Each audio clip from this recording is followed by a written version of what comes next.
Christmas was also different when I was a child. Now there are too many people to buy presents for, too many people to buy presents from, and not enough time to buy it. It really is a confusing time of year, and I'm scared by the amount of information that's out there in the shops, on the internet, and pretty much everywhere you look. One man, though, at Cass has been trying to cut through that confusing. Professor Vince Mitchell, Professor of Marketing, has been taking a look, has come up with some very good advice, both for consumers and for retailers. I asked him to tell me just why it is such a confusing time of year.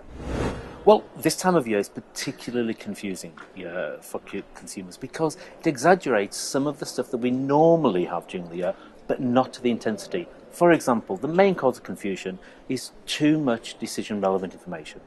So not only do we have to deal with all the high street, we have to deal with all of the websites, we have to deal with all the comparison websites, and then all of the online reviews. So you're saying these websites actually make it harder for us? They do. They can do, because there's too much information. In addition to that, a lot of the products on the market today, there's too little difference between them. So when you're coming to buy, you're bombarded by information which seems to be similar, but you're not quite sure that it is. Second thing is, of course, Christmas time, we're always buying for someone else. And so we don't really know what they would choose in this particular situation. That adds to the confusion. And then the third reason is about the Christmas clock countdown. So we're buying for more people that we don't know, dealing with more decisional information under a shorter amount of time. And then the final thing is about pricing, I suppose. Yeah, at Christmas time, there's always the little sales, the buy two and get this gift free, there's the discount loyalty cards and you have points for this. So actually the transparency of the price becomes more confusing as well. Why does this matter to businesses? Well, there's a good reason why companies should take this seriously. Because it has real consequences for them. It often results, when people are confused, in negative word of mouth, decreased levels of satisfaction, cognitive dissonance. So if you buy something in a confused state, later on you often find you slightly regretted that confusion, that purchase. Other times you'll postpone the decision. You won't buy at all.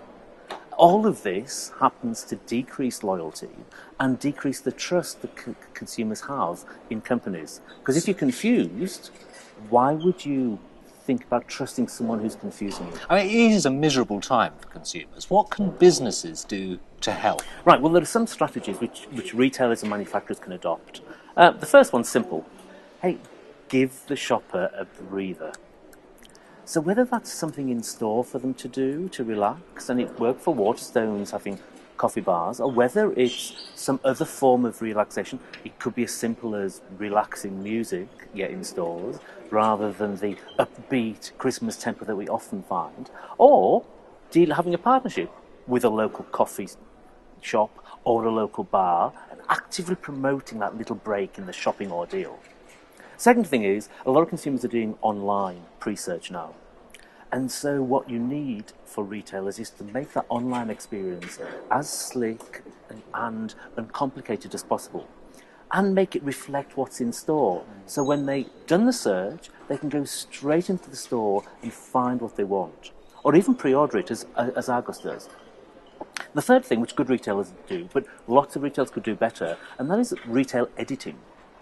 Now, just like an editor of a good newspaper will cherry-pick some good stories to increase value of the paper to the reader, so a good retailer should cherry-pick the products to increase the value to their target customers. Not just throw thousands of products on the shelf, but really think which products are going to be significantly different enough to make it easy to choose, while still representing a range of choice for the consumer. And John Lewis is a particularly good example of a retail organisation that does that. But most retailers are doing some of that, they could just do more. But there's one aspect that's really coming to the fore now, and that's this idea of info mediation. Can this approach really make a difference? When you've got a complicated, confusing environment, and what you need is an info mediator that translates this to present solutions to customers. So let me give some examples. If we're talking about NGOs or government, Consumer Direct, or Which would be a great example of taking a complex set of products and producing a best buy guide. Companies themselves can infomediate. Amazon, lots of products, but it gives you ideas as to which products are most popular, and why. And individuals, of course, can act as intermediators. So if I've just done the research to look at 10, 20 different TVs for Christmas, I can pass that information on to you.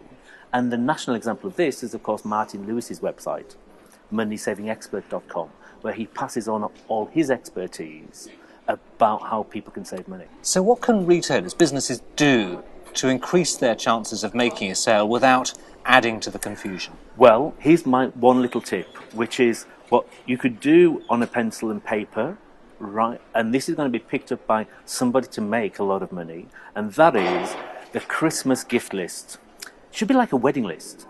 You take little Johnny, or it might be Great Aunt Flo, and you get them to write down only on a shop's website what their top 20 Christmas gifts are.